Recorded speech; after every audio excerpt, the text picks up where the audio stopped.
A continent stirring. Is Africa reclaiming its narrative? For centuries, the story of Africa was often written by others. Outsiders came, they saw, they conquered, and then they wrote the history books. But now, something feels different. There's a rumble, a stirring across the continent. People are asking new questions, demanding new answers. They are looking at the old ways of doing things, the old relationships, and saying, hey, is this really working for us? This isn't just talk. We're seeing real, tangible shifts. Think about the Sahel region, a vast area south of the Sahara Desert. Countries like Burkina Faso, Mali, and Niger are front and center in this new chapter. New leaders are stepping up, often young, often military, and they're not mincing their words. They speak of sovereignty, of dignity, of an Africa for Africans. This isn't just a catchy slogan, it's a declaration. It's a signal that the old rules, the ones that often benefited external powers more than African people, are being challenged. Of course, change is messy. It's rarely a straight line from A to B. There are debates, disagreements, and a whole lot of international attention. Some call it a democratic backslide. Others see it as a necessary correction, a painful but essential step towards true independence. Let's zoom in on Burkina Faso. Here, a young army captain named Ibrahim Traoré stepped into the global spotlight. He came to power in 2022, and at just 36 years old, he's one of the youngest leaders on the planet. Captain Traoré isn't shy about his views. He's openly anti-neo-colonial. That's a big word, but it basically means he's against the idea of former colonial powers, or any outside power, still pulling the strings in Africa through economic, political, or cultural influence. His message is clear: Africa must belong to Africans. This resonates deeply with many, not just in Burkina Faso, but across the continent. Under his leadership, Burkina Faso has taken some bold steps. French troops, who had been present for years, were asked to leave. This was a significant move, a clear statement of intent. The government also started reviewing mining contracts with foreign companies. For too long, many have felt that Africa's vast mineral wealth benefited outsiders more than its own people. Traoré's government is saying, hold on, let's look at these deals again. Are they fair? Are they serving our national interest? But it's not just about kicking people out or tearing up contracts. Traoré's administration is also talking about a different way of governing. They've established people's assemblies. The idea is to bring governance closer to the people, to make it more participatory. Now let's shift our gaze to neighboring Mali. Here, another military figure, Colonel Assimi Goïta, came to prominence. He led a coup in 2021. The reasons cited were familiar to many in the region. Persistent insecurity, a feeling that the government wasn't doing enough to protect its people, and frustrations with governance. Colonel Goïta stepped into that void, promising to restore order and put Mali back on a path to stability. One of the first major moves under Goïta's leadership was similar to what we saw in Burkina Faso. Mali also expelled French troops. For years, French forces had been involved in counter-terrorism operations in the Sahel. But over time, public opinion soured. Many Malians felt that despite the foreign military presence, the security situation wasn't improving, and in some cases it was getting worse. There was also a growing sentiment that foreign intervention, whatever its initial intentions, was undermining Malian sovereignty. So the decision to ask French troops to leave was a powerful assertion of national control. With the departure of French forces, Mali began to actively seek new partners. Next door to Mali and Burkina Faso, we find Niger.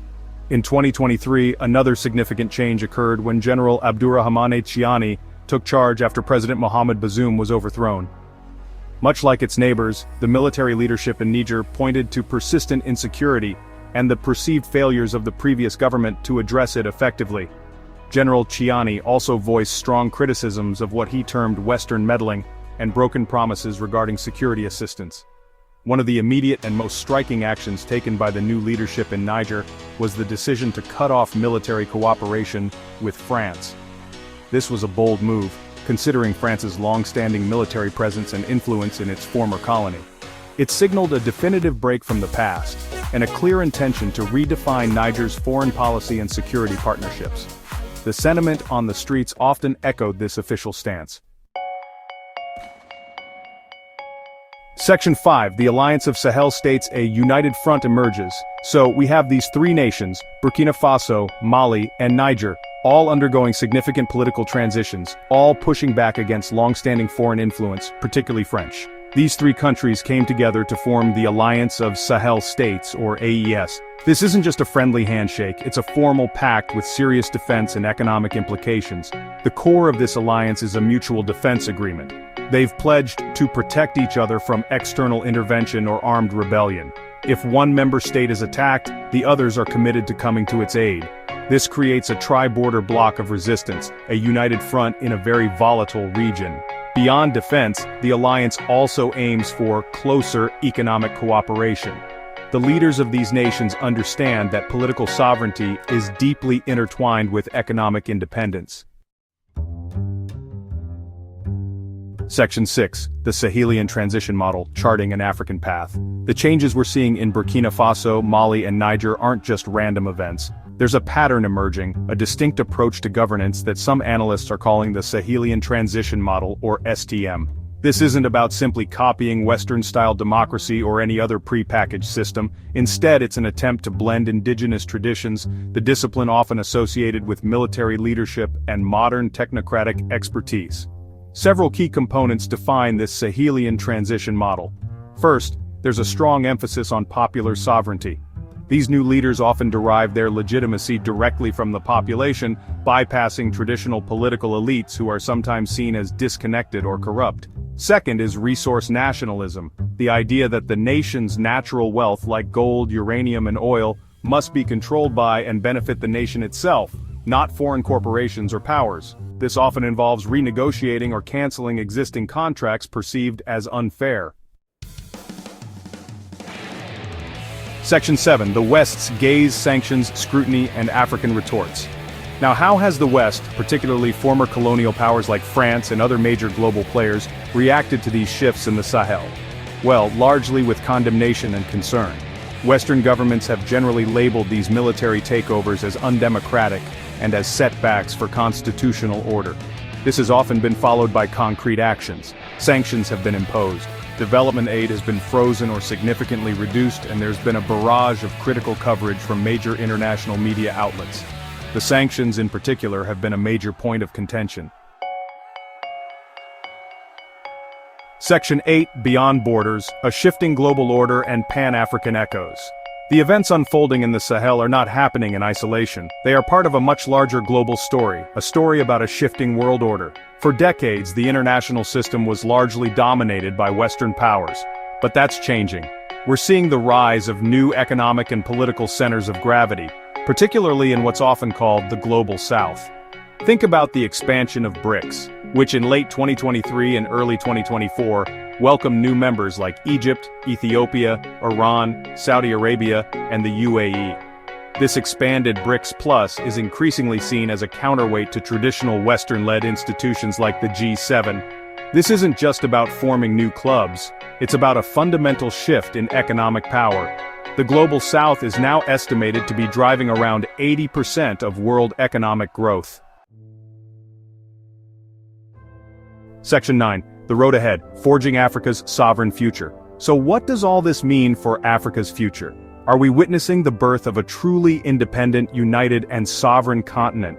The dream is certainly alive, and it echoes the visions of past Pan-African giants.